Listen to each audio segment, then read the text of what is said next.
sebenarnya juga adalah Direktur Utama untuk RSPI Sulianti Saroso. Nah dia bilang sebenarnya kalau kasus gagal ginjal itu udah terjadi di Indonesia, tapi kasusnya tuh biasanya 1-2 pasien setiap bulan. Tapi sekarang kasusnya sampai 35 kasus di Agustus 2002 itu.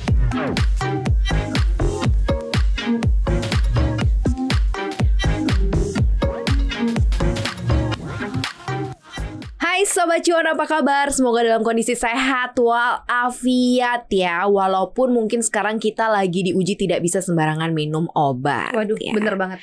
Jadi semuanya kayak harus go herbal, balik lagi ke herbal, ngelihat lagi atau maintain kesehatan dengan minum jamu-jamuan karena cukup beresiko ya. Atau obat-obat yang digiling, yang ini puyer ya, karena ada salah satu jenis obat tertentu yang memang harus diwaspadai ya. Yang akan kita bahas dalam Koneksi Konten Ekonomi Seksi. Hari ini bareng Maria Katarina, bareng dengan tim riset CNBC Indonesia, ada Beli Putu di sini dan juga produser CNBC Indonesia TV, Ibu Intan. Oke, kita lagi susah minum obat nih kayaknya sekarang ya. Karena memang resikonya besar, atau mungkin karena lebih ke antisipasi ya. Karena beberapa nih obat-obatan bisa kayak yang herbal-herbal, khususnya yang cair ya. Lucunya kemarin gue kayak datang ke satu apotik gitu di samping kantor ini, nyari kayak minuman ya tolak angin atau apa, mereka nggak ada, mereka lagi tarik semua. Antisipasi ya. Karena sebenarnya memang menariknya itu waktu itu kan sebenarnya udah dikeluarin tuh obat-obat yang berbahaya. Kemudian ada juga obat yang bisa dikonsumsi. Tapi kan jadi pertanyaan, obat-obat sirup yang di luar itu boleh dikonsumsi apa enggak? Karena kan ternyata semua di BPOM itu mengembalikan kepada industri farmasi. Dan BPOM bilang katanya bukan bagian dari mereka dan bukan part mereka sebenarnya untuk memutus. Ini lucu ya. Jadi kisah bingung aneh konsumen aja. Kayak diberikan diambang-ambing. Iya, betul. Apalagi ini sebenarnya yang lebih membuat miris adalah karena kena ke anak-anak ya, balita, anak bayi bahkan, yang sebenarnya mereka ya paling mudah diberikan obat itu berbentuk sirup. Betul. Dan ternyata ada hal-hal yang seperti ini yang membuat akhirnya orang tuanya cukup PR banget nih kalau misalnya anaknya sakit, demam gitu ya. Tindakan yang paling cepat dilakukan kan biasanya ngasih obat gitu. Ada obat-obat yang tertentu yang biasa dikasih sama dokter itu dilarang juga lagi. Satu merek tertentu itu tuh pasti udah tahu lah ya ibu-ibu yang punya anak kecil. Yang lo lihat ini sedang ada apa sih? Karena kita nih kan kayak mikir dulu zaman gue kecil, gue juga minumnya itu nggak kenapa-napa, nggak masalah gitu. Nah ini kok kayaknya entah ada ketidaksinkronan atau ada apa, sekarang malah lempar-lemparan tanggung jawab gitu. Mas lagi Beli Putu. Mas Beli kalau Putu. Kita ditanya sedang ada apa sih, yang muncul itu adalah pertanyaan-pertanyaan berikutnya gitu. Kenapa baru sekarang? Terus kenapa tiba-tiba obat ini yang kena, obat yang lain enggak? Terus BPOM itu gimana sih kerjanya? Kenapa bisa sampai ada seperti ini? Itu masih banyak pertanyaan jadi yang muncul. Jadi kalau kita lihat itu mungkin pemicunya adalah salah satu zat senyawa kimia itu ya, yang etilen glikol sama dietilen glikol. Nah itu mungkin yang masih diduga ya menyebabkan terjadinya masalah penyakit gagal ginjal pada anak. Seperti Mbak Maria tadi bilang kan, emang anak kecil yang mengkonsumsi obat pasti dengan sirup karena yang paling gampang. Itu yang menyebabkan sampai saat ini itu anak-anak di bawah 5 tahun yang kena, bahkan yang meninggal itu 50% dari total kasus ya, di 240-an lebih. Jadi itu penyebabnya. Nah, kenapa bisa terjadi? Nah, ini yang jadi pertanyaan sebenarnya. Kenapa dulu nggak terjadi? Apakah ada perubahan bahan baku atau bagaimana? Kalau menurut BPOM itu karena bahan baku yang digunakan itu etilen glikol dan dietilen glikol itu lebih dari ambang batas yang normal kayak gitu. Karena menurut BPOM itu yang maksimal bisa terdapat di dalam kandungan satu sirup itu adalah 0,5 mg per kilogram berat badan ya. Jadi emang sedikit sekali. Nah, ketika zat itu lebih tinggi dari itu menjadi berbahaya.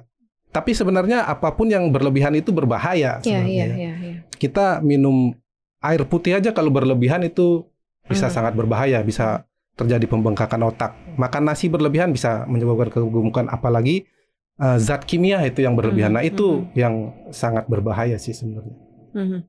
Yang lo lihat gimana Bunta? Jadi kalau misalnya kelihatannya ini kan sebenarnya kasus yang terjadi di Indonesia itu kan mirip yang ada di Gambia dan waktunya juga berdekatan. Kelihatannya pemerintah ini selain mengurusi apa yang sudah terjadi di dalam negeri, tapi juga perlu ada kayak investigasi gitu loh Mbak Maria, Bliputu buat bahan obat-obatan yang sebagian besar tuh emang diimpor. Kan kita tahu kalau misalnya industri farmasi ini kan bahan-bahannya masih kebanyakan impor. Betul. Jadi kalau misalnya barang-barang ini datang, kelihatannya juga perlu ditelusuri lebih lanjut apakah mungkin memang cemarannya berasal dari barang-barang yang didatangkan dari luar negeri ini. Karena kan kalau misalnya industri farmasi kan dari kemarin mereka sebenarnya selalu bilang ya, enggak, kita nggak pakai EG, kita nggak pakai DEG. Tapi kan sebenarnya siapa tahu cemaran itu ada di bahan baku yang mereka pesan dari luar negeri.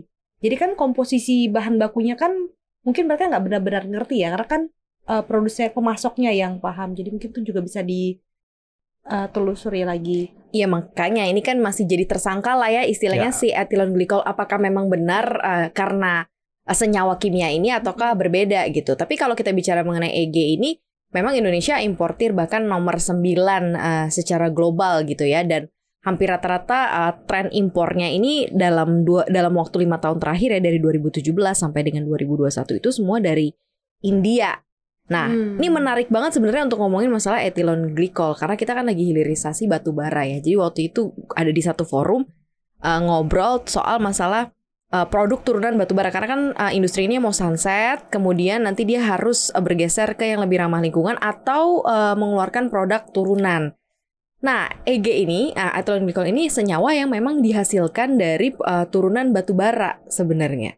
Jadi kalau diekstraksi, di apa segala macam. Dan ternyata batubara banyak menghasilkan senyawa kimia yang memang dibutuhkan untuk industri apapun ya, industri plastik, kesehatan atau apa. Nah, termasuk di dalamnya adalah ethylene glycol ini. Nah, mungkin kan kalau sekarang masih banyak impor karena hilirisasi kita kan masih belum jalan gitu. Apakah ini ada sangkut pautnya gitu ya, kita nggak tahu. Tapi memang sebenarnya ya masih harus ditelusuri dan dibuktikan gitu. Dan EG ini kan penggunaannya untuk menyirupkan atau mencairkan kan, makanya bisa dijual dalam bentuk sirup dan juga dalam bentuk cairan gitu yang mudah diberikan. Gitu sih, itu sih sedikit obrolan. Tapi dari tim asosiasi atau mungkin apa, mereka masih belum tahu apakah memang ada hubungannya ke sana gitu, nggak bersih atau apa, atau hanya karena melebihi ambang batas aja gitu. Tapi menarik tadi Mbak Maria bilang kalau ethylene glycol itu berasal dari batu bara gitu ya. Karena kita itu adalah salah satu produsen batu bara terbesar. Berarti kemungkinan kedepannya kita bisa menjadi pemain besar di ethylene glycol kayak gitu. Tidak lagi mengimpor. Mungkin malah bisa mengekspor kalau misalnya hilirisasinya jalan. Jalan, betul. Ya.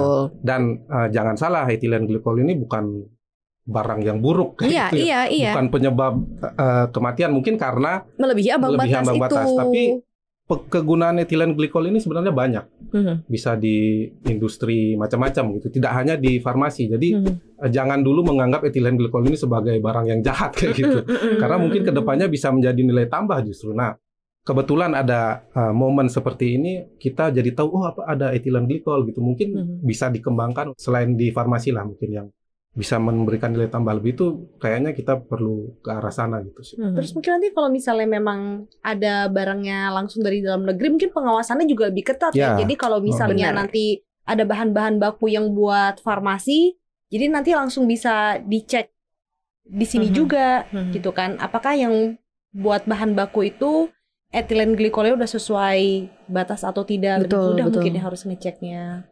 Ini mungkin jadi akhirnya PR untuk beberapa perusahaan-perusahaan farmasi nggak sih, Bliputu, atau PR juga untuk BPOM, karena kan BPOM mengatakan bahwa sebenarnya bukan partnya mereka ya untuk obat-obatan. Kan BPOM Badan Pengawas Obat Makanan. Ada kata-kata pengawasnya ya? Atau mungkin aku jadi bingung gitu loh. Kalau mungkin mereka kemudian memantau doang, enggak ya? Badan memantau. Coba dilihatin dari jauh. Iya. Maksudnya ketika mereka bilang bahwa bukan bagiannya mereka, lah terus kalau udah ada kejadian kayak gini, di mana gitu ininya, apa namanya? Kita kan berharap ketika udah ada capnya sebenarnya sudah lewat QC, sudah lewat quality control, sudah sudah layak lah untuk dikonsumsi, sudah aman gitu. Tapi kan ini ada yang hal-hal yang kayak gini gitu, kisru-kisru kayak gini gitu. Makanya kan kasus ini menimbulkan pertanyaan-pertanyaan selanjutnya. Jadi tugas BPOM itu sebenarnya sampai di mana sih? Kenapa? Dari mana dan sampai mana dari gitu mana ya? Dan sampai di mana? Apakah setelah obat itu terregistrasi kemudian lulus QC dilepas begitu aja tanpa ada pengujian atau mungkin inspeksi secara berkala kayak gitu kan, itu jadi jadi pertanyaan kayak gitu. Kenapa kalau misalnya dilepas saja? Nah, kejadiannya seperti ini. Mungkin ada perubahan bahan baku, BPOM tidak tahu, kejadian lah kayak gitu. Nah, itu sebenarnya yang mungkin bisa jadi pertimbangan sih BPOM, apakah kedepannya harus melakukan inspeksi atau uji coba pengujian secara berkala, secara menyeluruh lah kayak gitu. Karena kan jenis obat itu banyak sekali ya. Sirup juga banyak sekali. Ini baru yang saat ini ketahuan menggunakan lebih dari ambang batas itu ada 5. Mungkin yang lainnya mengandung zat kimia yang berbeda dengan batas yang lebih, kan kita juga nggak tahu. Jadi mungkin saatnya udah melakukan pengujian secara menyeluruh sih. Dan katanya juga nggak semua ditarik sih, di batch-batch tertentu aja. Nah, apakah memang itu juga cukup mewakili atau jangan-jangan memang udah tersebarnya cukup masif? Kan kita nggak tahu nih kalau narik obat nih prosesnya kayak gimana gitu. Apa yakin batch nomor ini aja yang ditarik, nomor yang lain aman gitu? Karena ya ini proses pemeriksaannya aja nggak membuat tenang si pengguna gitu, Beli Putu, Bunta. Betul. Terus kalau misalnya kejadian sekarang nih dari yang udah ada, kan kita tahu ya kalau Indonesia ini biasanya suka terlambat dalam pelaporan kasus-kasus ya. Bisa jadi apa yang terjadi sekarang ini sebenarnya belum semuanya, ini masih kayak puncak gunung es gitu ya. Ternyata mungkin di bawah-bawahnya kalau misalnya ditelusuri lebih dalam bisa jadi kasusnya lebih parah. Kelihatannya ini memang harus ada satu fokus. Sebenarnya kan kalau dari juru bicara Kementerian Kesehatan kan Pak Syahril, dia ini kan sebenarnya juga adalah Direktur Utama untuk RSPI Sulianti Saroso. Nah, dia bilang sebenarnya kalau kasus gagal ginjal itu udah terjadi di Indonesia, tapi kasusnya tuh biasanya 1-2 pasien setiap bulan. Tapi sekarang kasusnya sampai 35 kasus di Agustus 2002. Ini kan itu di satu rumah sakit ya berarti ya? Iya, tuh melonjak jauh ya. Kurang tahu nih di satu rumah sakit atau aja tuh di Indonesia nih. Satu rumah sakit. Pada akhirnya memang harus ada fokus dari pemerintah, misalnya tadi memberikan obat gratis ya. Obat yang didatangkan tuh gratis. Itu bentuk tanggung jawab juga sih, karena walaupun sampai sekarang belum ada yang mau bertanggung jawab ya. Jadi kayak mengucapkan minta maaf itu nggak ada loh dari salah satu instansi atau lembaga gitu, tidak ada. Karena mereka merasa bukan tanggung jawabnya, jadi bingung mau minta maafnya gimana gitu. Ya ini jadi kayak apa ya? Ya orang tua yang sekarang anaknya demam, jadi akhirnya go herbal balik lagi gitu kan. Padahal penanganan cepat ketika anak demam atau demam itu kan memang selalu dari obat ya. Dan agak kalau kita misalnya berhadapan sama anak kecil yang demam itu kan kejar-kejaran sama waktu. Kalau dia demamnya makin tinggi juga berbahaya buat dia gitu. Kalau herbal yang nggak berfungsi juga ya cukup berat juga gitu. Nah ini apalagi sekarang banyak yang mau listing juga dari farmasi nih, IPO nih Beli Putu. Ini PR juga nggak sih pas lagi momen kayak gini mau IPO gitu? Kalau untuk yang IPO mungkin sedikit berhati-hati ya, karena di masyarakat atau mungkin di masyarakat luas sih sebenarnya yang agak khawatir gitu. Tapi kalau dari sisi investor saya rasa enggak ya, karena investor kan sudah tahu perusahaan mana saja yang terkena dampak dari ini gitu. Kemudian kalau kita lihat pergerakan saham beberapa emiten farmasi juga penurunannya tidak tajam sih. Semenjak terjadi munculnya kasus gagal ginjal ini memang ada penurunan sedikit, tapi setelahnya udah perlahan-lahan pulih. Jadi kalau dari sisi investor saya rasa sih melihatnya enggak terlalu berdampak signifikan gitu, karena kita tahu obat itu banyak dan selalu dibutuhkan dan penjualannya pasti selalu ada gitu. Jadi tidak akan berdampak signifikan sih ke sektor farmasi. Mungkin kalau sektor farmasi sekarang mungkin sentimennya justru yang rupiah melemah. Benar, ya rupiah dibandingkan yang obat sirup itu. Mudah-mudahan sih nggak akan lama ya penyelesaiannya. Kita sih berharap sebenarnya kita bahas ini supaya Sobat Cuan juga tahu gitu ya, dan update isu-isu terkini, apalagi juga dampaknya terhadap sektor farmasi secara keseluruhan. Kan sektornya sebenarnya gitu-gitu aja sih ya. Kalau dilihat ya flat, kecuali untuk kemarin ketika pandemi. COVID lagi tinggi-tingginya itu entah kenapa gitu ya, jadi pilihan banget. Nah sekarang ya mungkin karena lagi fasenya juga udah turun, terus kemudian ditempa lagi permasalahan seperti ini, mungkin bisa pikir-pikir yang mau masuk sektor farmasi gitu kali ya Bunda. Iya betul. Kita perlu juga yang penting segera ada titik jelasnya, karena sekarang netizen ini kayaknya lagi banyak pikiran ya, dikasih info-info ekonomi remisi, ada dari sektor obat-obatan lagi begini ya. Jadi banyak pikiran nih jadi netizen semenjak pandemi Indonesia. kita nggak pernah tenang ya. Nggak, iya ada bener, aja bener. Ini kayak curhatan kita sih, kayaknya nggak selesai-selesai gitu ya. Katanya udah turun ini, terus ada lagi ini itu segala macam. ayolah ya, semoga cepat segera selesai semuanya ya Sobat Cuan. Kita support pemerintah juga gitu ya, dan support juga penanganannya, penyelidikannya supaya juga bisa stop. Katanya kan dengar-dengar kemarin udah ketemu katanya ya obat gagal ginjal ya, atau seperti udah diumumkan juga sama Menkes ya. Mudah-mudahan ini bisa benar-benar bisa worth it lah ya buat anak-anak generasi ke depan buat Indonesia. Karena tidak ada yang lebih berharga daripada nyawa ya. Ya, kita selalu bilang itu sih. Thank you ya Sobat Cuan udah dengerin Koneksi hari ini. Jangan lupa untuk dengerin konten podcast kita lainnya di mana aja. Kontennya ada di Anchor, Google Podcast, Apple Podcast, dan juga Spotify. Selain itu juga ada di Instagram @cuap_cuan. Dan ikutin juga nih konten-konten cuap-cuap cuan yang ada di YouTube cuap-cuap cuan. Yes. Komen, share, dan like sebanyak-banyaknya. Benar, podcast kita hari ini juga tayang ya Sobat Cuan di CNBC Indonesia TV. Thank you banget Sobat Cuan, sehat-sehat terus. Maria pamit, Putu pamit, dan juga Inta pamit. Bye Sobat Cuan. Dadah.